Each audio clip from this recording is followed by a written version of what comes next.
5 August সকাল থেকে যেভাবে মৌমাছির চাকের মতো ঢাকায় ঢুকতে থাকে মানুষ, তার কোনো কিছুই সেভাবে আজ করতে পারেননি সাবেক প্রধানমন্ত্রী শেখ হাসিনা সহ আওয়ামী লীগের মন্ত্রীরা।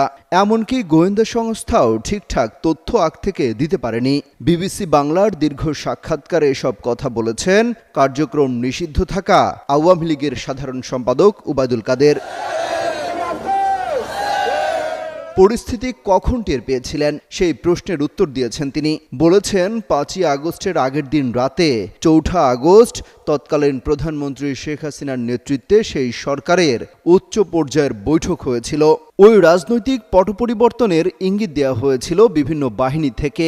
এই ধরনের নানা আলোচনা হয়েছে বাংলাদেশের রাজনীতিতে। আসলে সেই বৈঠকে কি আভাস পাওয়া গিয়েছিল?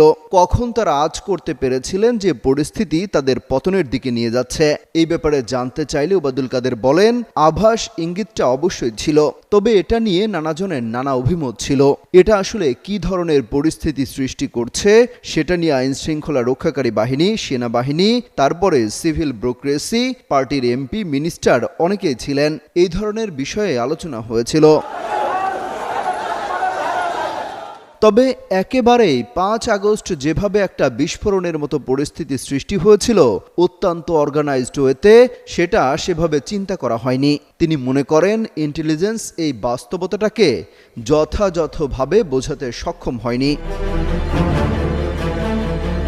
তিনি বলেন, আমরা যে পরিস্থিতি অনুভব করতে পারিনি তা নয়, তবে এটা সরকার পতনের পর্যায়ে চলে যাবে এটা আমরা ভাবতে পারিনি।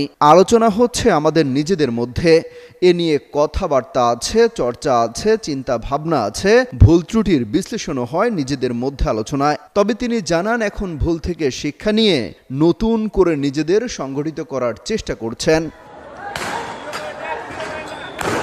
ক্ষমা চাওয়ার বিষয়ে তিনি বলেন, দেশের অভ্যন্তরে যখন শান্তি স্থিতি আসবে এবং তারা যখন দেশের মাটিতে রাজনীতি করতে পারবেন, রাজনৈতিক কর্মকাণ্ড যখন পরিচালনা করতে পারবেন, তখন চিন্তা করবেন।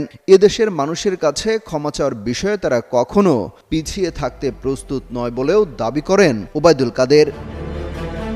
অমিত হাসান রবিন, যুগান্তর নিউজ।